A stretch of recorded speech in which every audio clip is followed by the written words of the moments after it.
welcome to another edition of Health Solutions with Shawn and Janet Needham, where Team Needham discusses everything healthcare. I'm your host, Shawn Needham, along with my wonderful wife, Janet, and we are streaming live from the Moses Lake Professional Pharmacy podcast studio. And if you liked our opening song and our ending song, we use it. It's called Johnny's Got a Girlfriend, and it was written and recorded by the great Lee Pence, who is an awesome guitar player and an even better friend. And he is going to be talking on our podcast today about how, as a musician, you can stay healthy when you're traveling on the road. And this applies to everybody, whether you're traveling on business, whether you're traveling on pleasure. There's no reason to put your health at risk. So, Lee, welcome to our show. How you doing? Janet and Shawn, what's going on? I love it. So, tell us a little bit about your schedule on the road and how it's been the last couple months. I know you've been super busy, so we want to kind of put in perspective about how much time you spend on the road and how to stay healthy. So go. Yeah, okay, the road. Well, let's define that first of all. For me, on the road is anytime I leave my home environment and spend a night somewhere else because I've got to play shows, if that makes sense. So the road could be Seattle, could be Spokane, could be Montana, could be Wyoming, could be Las Vegas, could be Tacoma, because I live in the northern part of the state, right? So it's just unreasonable to try to commute from certain places after a show back to where I live. So the road to me means, that could mean 300 miles, could mean 200 miles, if that makes sense. Yeah, for sure. And even if you're not sleeping somewhere that night, still on the road, you're not necessarily eating at home. So you have to make, plans to prepare for how you're going to stay healthy while you're traveling. Yeah, right. Well, when you're on the road, when you are traveling, everything else is a little bit more intense with regard to in terms of time. So you're always kind of looking to save time, and so that will equate to what can I grab to put in my mouth. And the reality is, it's the same thing in your home environment. If you wouldn't eat something at home, why are you eating it now? Do you think it's faster? You think it's better? You just didn't have time to grab anything else? I mean, you have to stop and think about that. I mean, let me put it this way. If you're doing that at home, you're really not going to go out on the road and improve things. Yeah, it all starts. Any better. Yeah, you got to have the bases at home first. Yeah, right. If you have habits at home and say to yourself, well, look, okay, I'm going to get up in the morning. I'm going to have I have a vitamin cocktail that I have in the morning, which does not involve alcohol, although it may have that overtone to it. But I have a vitamin cocktail that I have in the morning: blueberries, banana, protein powder, collagen, etc. And so in order to keep my habits alive, I mean, there's a reason that I have that vitamin cocktail in the morning. And in order to keep that out of this environment when I'm in any other environment, what I've done is come up with a small Ninja mixer, right? But the point is, I have to keep that vitamin cocktail alive, whether I'm in my home environment or Las Vegas, either one. That's important. It's a habit. It doesn't mean that I would be at a gig in Montana or something and go out and grab 2 maple bars and a coffee instead of that, if that makes sense. Yeah, those habits have to be portable. For sure. Janet, what question did you have for Lee? Well, so really in reality, what we're saying is we're preparing. We're planning ahead, just like you would for your home environment. You plan for what you're going to bring into the house. Same thing when you're traveling. It just might look slightly different as to how it gets from point A to B, but you accommodate that with what we have available. And, I think that that's the biggest mistake that people have, is that I'm on the road, so I'm just going to go to that donut place or that McDonald's drive-through, or, Well, they seek convenience, right? So if let me put it this way. One thing that a lot of people don't realize is when you play shows in some rooms, and I'll use Old Red as an example. Another example would be the $1 Million Cowboy in Jackson. Some rooms in Seattle. Part of your compensation is food and alcohol. So you're going to be tempted to grab a burger or something else under circumstances you would not be tempted under otherwise. Right. It's because of availability, because it's there and you're setting up, and it's supposed to be part of your compensation, which quite frankly, well, I won't say that it doesn't impact players, but it does. But it probably depends on how much alcohol they drink. Yeah, right. Well, I'll talk about that in a minute. How drunk should your guitar player get? That's a thing. I'm just kidding about that. I hope you realize that. But well, let's switch over to the alcohol thing.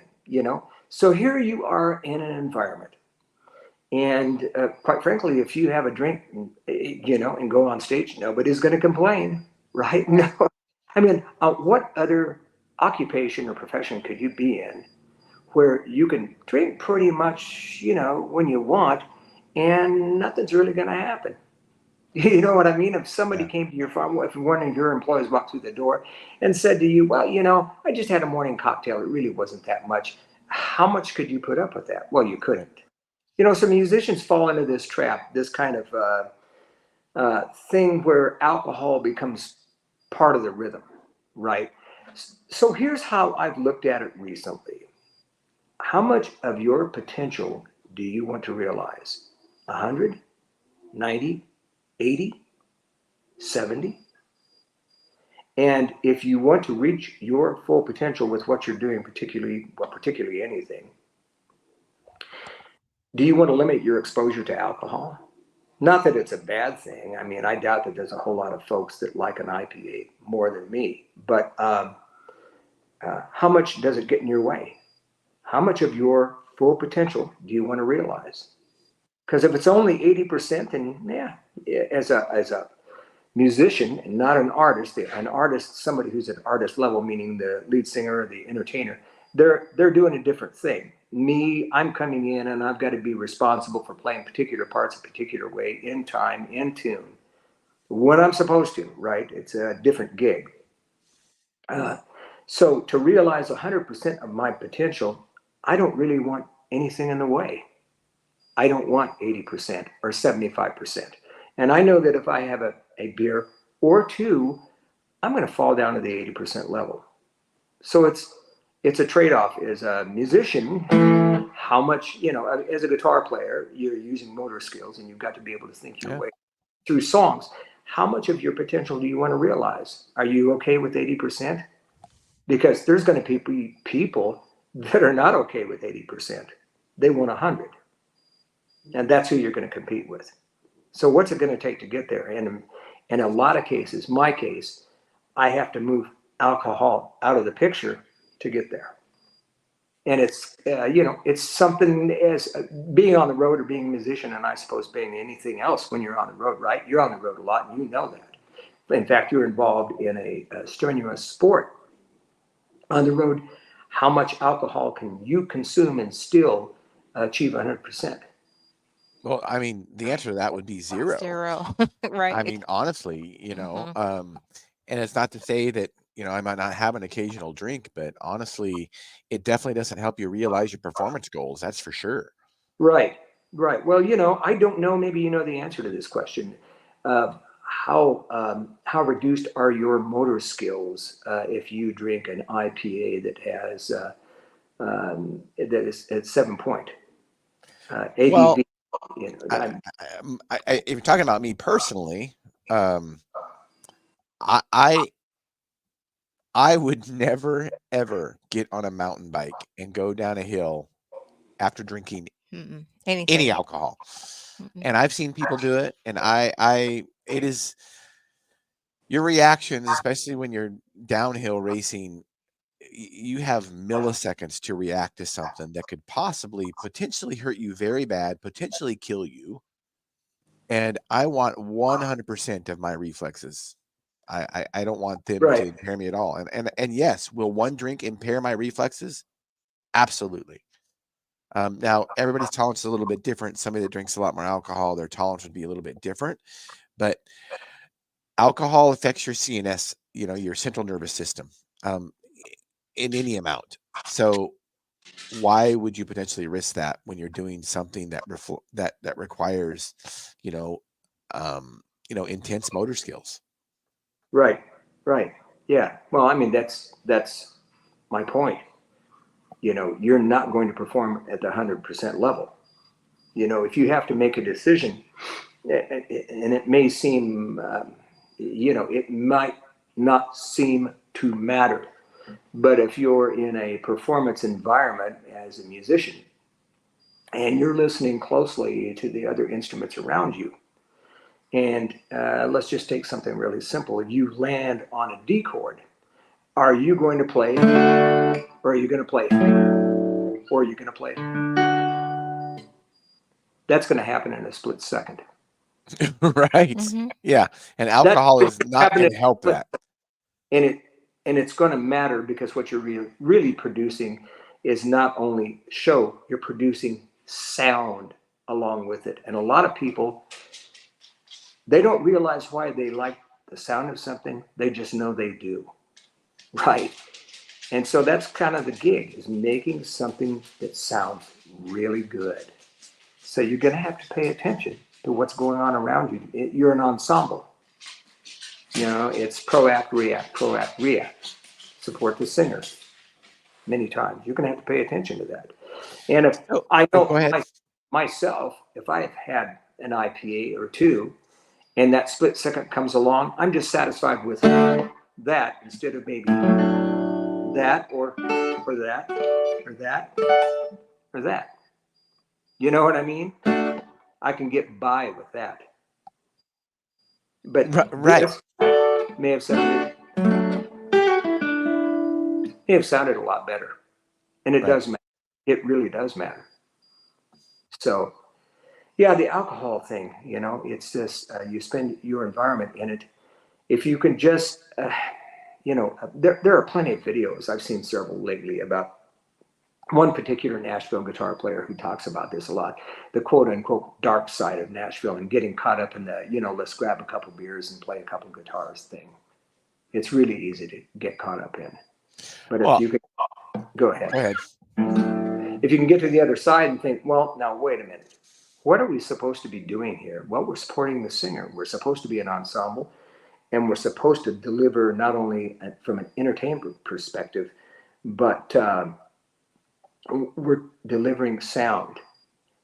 Which reminds me, you remember the Luke Bryan concert? Yes. That you and I saw, Carolyn, my wife.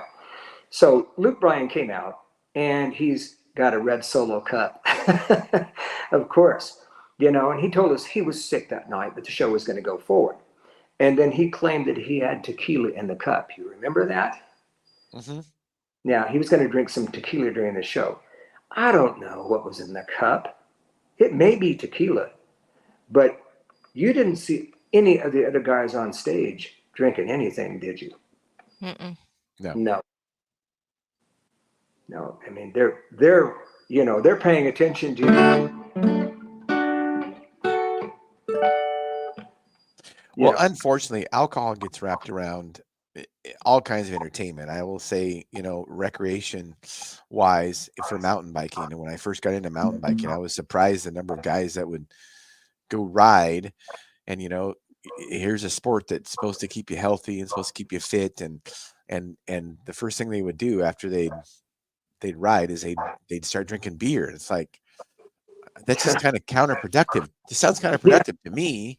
Well, it isn't just, I don't think it's just the fact that you get wrapped up into it that is also a problem. Is it also delays the response you have to what you're going to eat, what other decisions you make throughout the evening.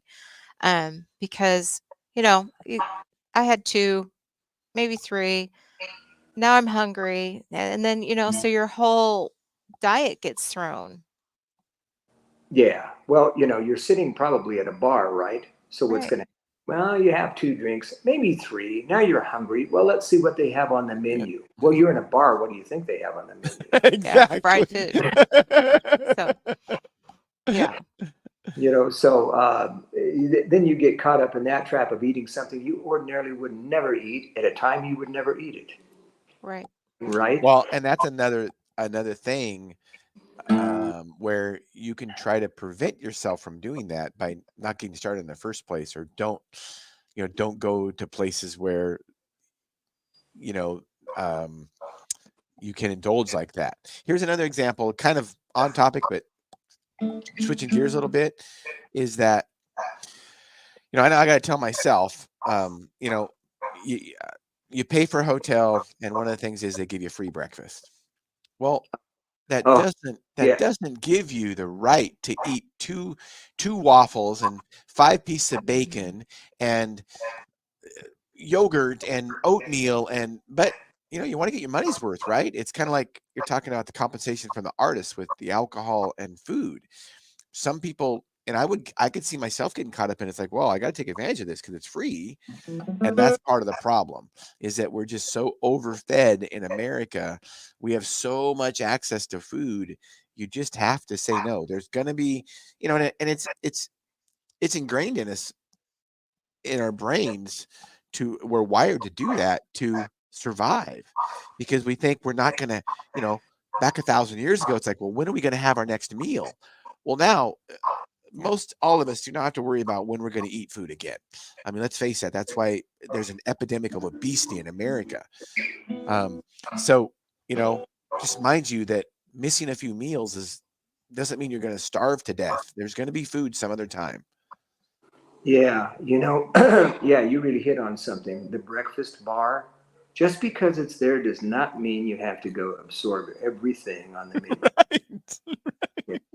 You're going to get up. It's going to be late. You're probably, in fact, I had this experience recently. We were going to some shows in Montana. I stopped in Spokane, got there late, had to get up early in the morning, hit the road because we have a show later that night. And they have a breakfast bar, and it's actually clean, and it actually looks pretty good. And they have muffins and cereal and orange juice and all the stuff you expect to find. And so I forced myself to go through, get a cup of coffee and a banana. Yeah. Right. Yeah. Right. That's what I had, and it goes back to what Janet said, planning. You got to sort of plan how this is really going to work, so you finally get to the show. And what do they have? They have exactly what you'd expect. They have burgers and fries. And, I mean, that's going to happen. So one of the things I do as soon as I can, I go to a grocery store. As soon as I can. Yep. So do you pack a little ice chest? I have a small little black container bag. Yeah. Yeah. And I'll go in, I'll get nuts, fruit, Cheerios, things like that. So that if I want a snack, I've got it right there.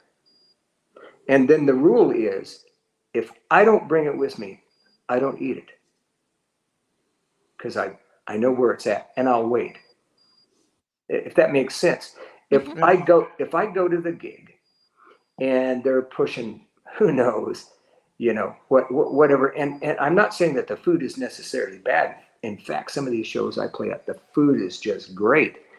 But my standard rule, even in a rehearsal environment, is if I don't bring it, I'm probably not going to eat it. Well, I mean, bar or something with me, but if I just don't do it.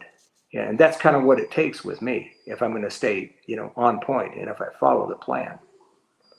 Well, and I think there's something to be said about that. And if you just stick to that, then you won't eat anything bad. Because the fact of the matter is that there is, I mean, we've eaten at some bars that have incredible food for sure. Yep. But one of the problems is that you just have if you don't set some kind of limit, you just have a tendency to overeat. It's the problem. Yeah. Oh yeah. Well, I mean, it's back to diet, and you can tell me, but in my particular case, diet will affect my exercise plan as well. I mean, that's going to go along with it. If I'm not trying to get to an energy diet, something that, energy management, something that makes me feel like doing something. I mean, certain foods I know I'm going to feel pretty sluggish and I'm not going to feel like doing much. Right. Yeah. And what I feel like doing, no matter where I'm at, if there's a gym, I'd like to get to it, even for a half an hour a day if I'm on the road. If there's not a gym, I've got a series of floor exercises I can do, but I need the energy and the ambition to do it. Right. And I know that if I stay up late and it does, it can happen so easily. Stay up late, you have 2-3 beers, maybe you have a margarita, whatever it is you're going to have. And then there's an order of fries on top of that. Yeah. Yeah. And you know what happens next. And so you get up next morning. Ordinarily, you get up at 6 or 7. Well, this time it's 9 or 10, and you had a bad night's sleep to top it all off because the alcohol disturbed it, and you don't really feel like doing much. So the whole package kind of goes together, right? I hope I'm making sense about that. But Yeah. I mean, and the reality of it is that when you start putting when you have a schedule and you put those healthy habits, it's a lot easier to stay on track. For instance, I mean, if you start your morning with a gym workout, it's just a lot harder to eat. You want to start out healthy like that, and then it's harder to eat crappy the rest of the day because you started out good already. Right. Yeah. I as you probably know, a couple years ago, I started delving into, I went to the Harvard Law School program on negotiation, which led me down the path of starting to understand more about negotiation and then management. And one of the things that I read, and it's really true, is it's much easier to follow a pattern or a habit 100% of the time than trying to follow it 99 or 98% of the time. I agree. You will find it to be true. And the other thing I think that people do that kind of puts a block in it is they think it's hard to do what you're doing.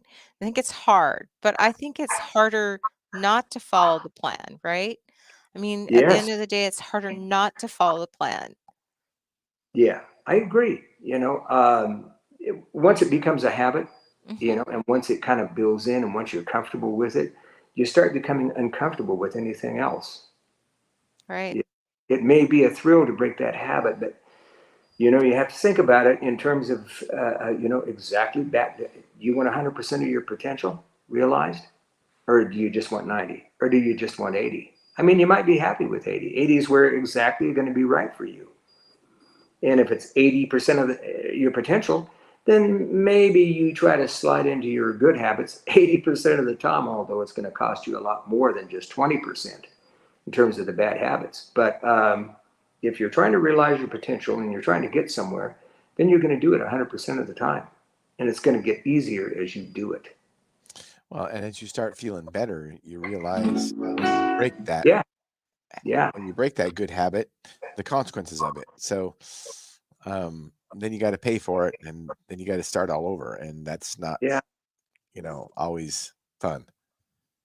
Yeah, I'm thinking about, I know the title of the episode is, what happens to musicians when you go on the road. One of the things too is, and this to be true, you're going to be sitting sometimes for a long time. Right. I know both of you travel a lot. You're going to be sitting in an airport, on a plane, somewhere, in an Uber, somewhere. You're going to be sitting for a long time. And so it becomes really important to introduce some sort of exercise routine to your day. It's paramount. And it doesn't have to be, complicated. No. Just body weight squats in the airport, push-ups in the airport. Sure, you might get some funny looks, but who cares? And you know, just those few exercises can make a huge difference. I mean, I will tell you, after sitting a long time, especially driving, you get out of the car and you start walking. It's worse than riding 100 miles on a bike. It's like you're sore. Yeah. You know, it's like it is the worst thing for you. Movement is so important. Yeah, it is, right? If you, and that goes, I think you might have one too. I have a morning stretch routine that I maintain. And it's not just because of that. It's for flexibility. Yeah. But I don't care where I'm at. There's probably a 10-minute stretch routine I've got that I go through, you know, and I try to maintain that routine. And one of the reasons is because, you know, when you're traveling a long ways and you're sitting and you really have no chance to get up unless you just like walking back and forth in the aisle of the airplane, which some people tend to object to that. But, yeah, right. You know, not the least of which are the flight attendants. Sir, can we help you again? Yeah. I know. I've been there though. Yeah. The aisle seat, the exit row, sometimes where if you need to get off for emergencies, you know, the longer seats, you can use Exit that. row? But yeah, you can use that yeah. space a little bit sometimes. They Yeah. don't get too upset on you on that, but yeah, you kind of get the funny looks. Yeah, yeah. Which, I mean, quite frankly, doesn't bother me, but it's, Yeah. I don't know. It doesn't accomplish much. It accomplishes a little bit. Anyway, yeah. So for me, it's stretch routine in the morning, try to get as much exercise as I can on the road, you know, at least 10, 15 minutes of floor exercises. Pay particular attention to what I eat and drink.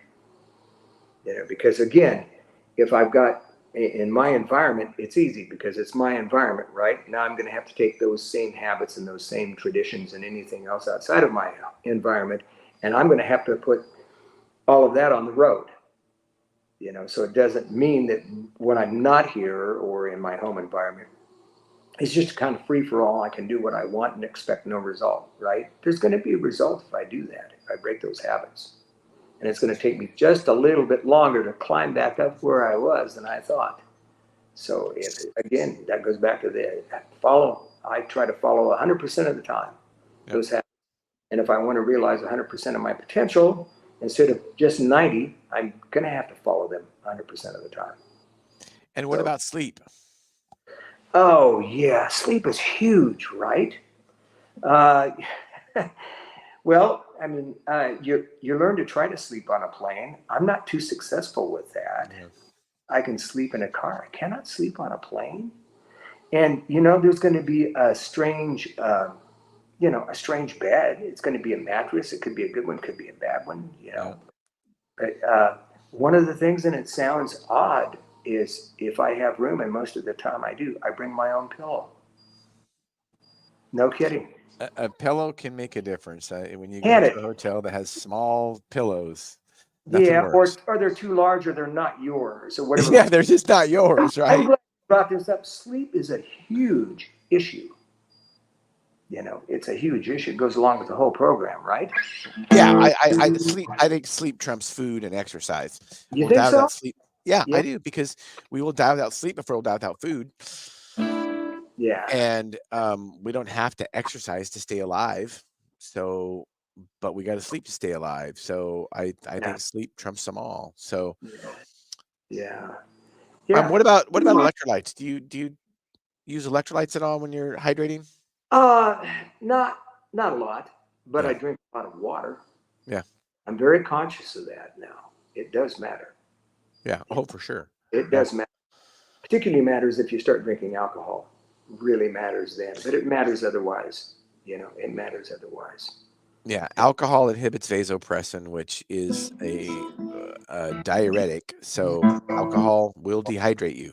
So you have to be drinking water if you're drinking any kind of alcohol. Yeah. Well, as you can see, just kind of talking through what I'm going through in a road gig, being on the road is not that exciting. You know, it's the shows that are exciting, but the to and from is not, you know, it's not that. you think about, I mean, you think about life in general. I mean, for mountain bike racing, Yeah. a long race for me now is 5 hours. And I do like 2 or 3 of those a year. Most of them are an hour and a half to 2 hours, but yet you train, 15 hours a week for these races, and you travel there, and it's like, you might travel a half a day to get there, and you have an hour and a half race and you're done. Yeah. Yeah. Well, how much preparation does it take you for a 2-hour race? Well, I mean, it depends on how you define preparation, because, really, if it's your A race, you're preparing for that for 6 months. Yeah. Okay. you know Yeah. All right. So it's a slow build. Oh And yeah. Yeah. is it a thing that you do every day? Is there some element of preparation that you engage in every day? Well, you just actually talked about it. Here's the reality, and my brother and I have talked about this before. When people ask, well, how many days a week do you train? Well, honestly, if you're eating, sleeping, and moving at all, you're training. You have to consciously, you have to think about that, because everything we put in our body is going to matter how I'm going to perform in a race. So you have to think about that all the time. And I eat most every day. Sometimes I'll fast for 24 hours, but so you got to think about that. That's all part of the process. And honestly, those processes are more important than the actual physical training. Physical training, you're doing 15 hours a week. How many hours a week do you sleep? How many hours a week do you rest? And recover, because you got to understand that that's part of it too. Not just necessarily sleeping, but recovering, so you're not doing anything else that's going to throw your program off. And then how many times a day do you eat, or how many hours a day do you eat versus how much training you actually do. So, and on a bike, you train a lot more than somebody that would be in a gym, for like strength or training. But yeah, I didn't realize. I didn't realize. Yeah. I mean, it's no different than what you do. It's like you don't get up one morning and you might have a rehearsal for one of your bigger gigs, or at least a sound check or something like that. But you've been preparing for that for decades. Literally. Yeah. Well, I mean, yeah. seriously. Yeah. Right. And for particular shows and playing with particular musicians, the whole concept is that you don't learn the catalog so that you don't make a mistake. You learn the catalog so you own it. Yeah. It's not an issue of playing it well enough not to make a mistake. It's an issue of playing it well enough so that you own it. Nobody really knows the difference whether whether you wrote it or it's from your heart or what. Right. You own the material, and you own it to the point that if one night something's happening and you're playing the tune in A, and the singer the next night says, "No, I need that in G." Well, okay. Right? I mean, you're going to have to be able to do it there then. And you're not going to be able to do that if you don't own the material. No, you got to know the material. And by the way, just practicing that material is not, I mean, I get it, that's the details, but to actually be able to play that material took decades to really learn. Yeah. I mean, at least months and years. I mean, seriously. Yeah. Well, it's really interesting because a lot of people think, I mean, that term professional musician is very, very loosely applied. Okay. And so anytime anybody goes out and plays a local bar, all of a sudden, well, now they're a professional musician, right? But there's different tiers in the way it works. And so it's odd. You go down to a local bar and any guitar player on the stage is going to play a G. They can all play a G chord.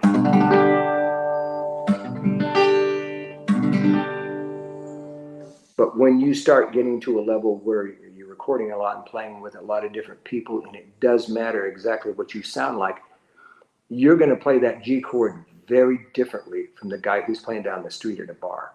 Oh yeah, it's going to have to be relative. precise. You're going to have to watch string separation. You're going to have to watch how you fret. It's slightly out of tune. How you control the way that it rings, the timbre, the instrument, all of it, those things will be at some point on your mind, and then on your mind enough, they're just built in. Okay. So that if you're supporting the singer and this particular line you're going to have to play to support the singer, you're going to play it on the numbers because you own the material. And the reason that you do is because you have practiced the material a lot. The reason you can practice is because you feel like practicing. So if you'd rather be out at the pool in the afternoon, having a drink and just, catching a few rays, that's one thing. But you might not be able to do that if you want to get to the next level. You might be sitting in your motel room or your hotel room with whatever practice device you have, going through that tune until you own it. And you're going to be able to play it in whatever key that somebody asks you to play, and you're going to be able to play that line so the crowd goes, oh yeah, it's that song. I mean, there are certain songs you don't even get through the first two measures and everybody's on the floor or everybody's clapping. They know it immediately. And if you're really going to play it some other way, they might not. Yeah. And that's the gig, is to be able to take what you're doing here, let somebody hear something, and there's a kind of collaboration and a connection between what you're doing and what they're hearing. So there's an energy that's actually happening. So in order to be able to do that, you're going to have to know what you're doing. Absolutely. Yeah. So speaking of that, tell us, since you kind of already did, Lee, tell us as we wrap this podcast up, tell us what you have a passion for. Here's what's odd. A lot of guys get very concerned about, that's very sloppy. They get hung up with licks, and playing fast and that sort of thing. My passion is being able to play a song very precisely, and I don't care what it is. I don't care if it's Mary Had a Little Lamb. Yeah. I want to be able to play the best Mary Had a Little Lamb that you've ever heard. You understand what I mean? Absolutely. I totally get it.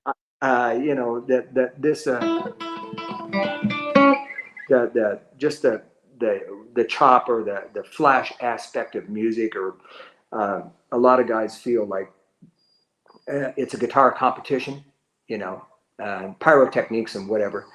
For me, it's being able to deliver a song. I don't care what it is. I don't care if it's a single note. It's to deliver that note with energy, joy, connection to whoever is listening to it. That's what I'm into. I'm not into flash. I'm into connection and collaboration. Because for me, that's where the energy is at. I love it. You're delivering something, they're delivering something back. And at that moment, quite frankly, everybody's in the band. And it's a great feeling. So one last question. Actually, I'll have two last questions. So speaking of single notes, can you play the opening note of Hard Day's Night? Actually, Can anybody? Does anybody know? No, nobody can. Well, I mean, yeah, it would take more than one instrument, but does this sound at all familiar? Pretty close, huh? Maybe, but what else did they do to it? Oh, it's this is a G7 sus4 that it's very suspended, but they along with right. So or and then maybe probably something on the board too or something. Yeah, I recently played in a band that does a lot of Beatles, and we do play Hard Day's Night. And I picked that chord apart and realized it was going to take two guitars and a keyboard to get it that suspended sound. And it will really remind you of it. But is it real? I don't know. I know. You and I will saw tell it at you. the party. I tell you, we saw it live with Paul McCartney, and he opened the show with that. The lights came up right when he did that, and I will never forget that sound. It is ingrained in my head. It was the coolest thing. Yeah, and I mean, there are YouTube videos that are 40 minutes long dedicated to breaking down that note. I know breaking down that. It's crazy. Getting that sound. It is crazy. You know, and two of the people that for sure knew what it was are dead. There's still two alive. Well, three of them are dead because George Martin's dead. Yeah. So we only know that there's two, maybe George Martin's son that might know because he's a sound engineer too. It's crazy. Yeah. Well, McCartney would for sure know what it was. Of course. You know, but nobody really, I don't think anybody but him really knows. Although George Martin would have access to the master tapes that they had. Yeah. Oh, I think Ringo's got to know. Yeah, he's probably. You know, I would think Ringo one of the best open guarded secrets in the world. Right. Outside of the formula for Coke. So, Lee, if anybody has any questions, what's the best way to get a hold of you? So here's what you do. You go to www.leepence.net. Hey, there it is right there. About that. And on my website, you can email me questions. You can find out about shows that I'm playing. I've got a section called Lines, and it's just, there are different things. How to work with other musicians, how to catch a wave. Check that one out, about a career wave. How to be aware that anytime you pick up an instrument and play, somebody's listening, and it can make you or break you. A lot of people think, well, this is just a gig. No such thing. No. I don't care if you're playing for two people. No such thing. Yeah. Big bands that got really big, they knew that. They play with the same kind of energy in front of 10 people as they did in front of 10,000. Yeah, there's a story out there about ZZ Top. I won't keep you any longer, but I just got to tell you this. When they first started, they played a lot of high school gymnasiums because they weren't getting a lot of other gigs. Yeah. And they were playing a high school gymnasium somewhere in Texas. And something like only one guy showed up. And they even bought him a Coke. And then they even did an encore. And that guy kept following them the rest of their career. That's how you build a fan. Yeah. Well, Van Halen back in the 70s before they got signed, they were in the Whiskey A Go-Go, and there were like 10 people in the bar down in LA, and Ted Templeton came in. And he saw this band playing like they were playing in front of 10,000 people, and he signed them to Warner Brothers, and the rest is history. Yeah. You never know who's listening. You don't know who you're talking to, so. Yeah. Well, Lee, it was a pleasure. Hey, thank you as always. It was a lot of fun. I hope I had some information that was applicable, to a lot of different things. I mean, food, diet, exercise, alcohol. Sleep. Yep. All right. Well, I appreciate you so much. You definitely helped realize our goal, which is to educate and empower individuals to take charge of their own health. So thank you so much, Lee. All right. Take care. And listeners and viewers, thank you for tuning in to Health Solutions with Shawn and Janet Needham. Tune in Thursday, 8 a.m. to 9 a.m. Pacific Standard Time for our midweek podcast. Thank you for listening.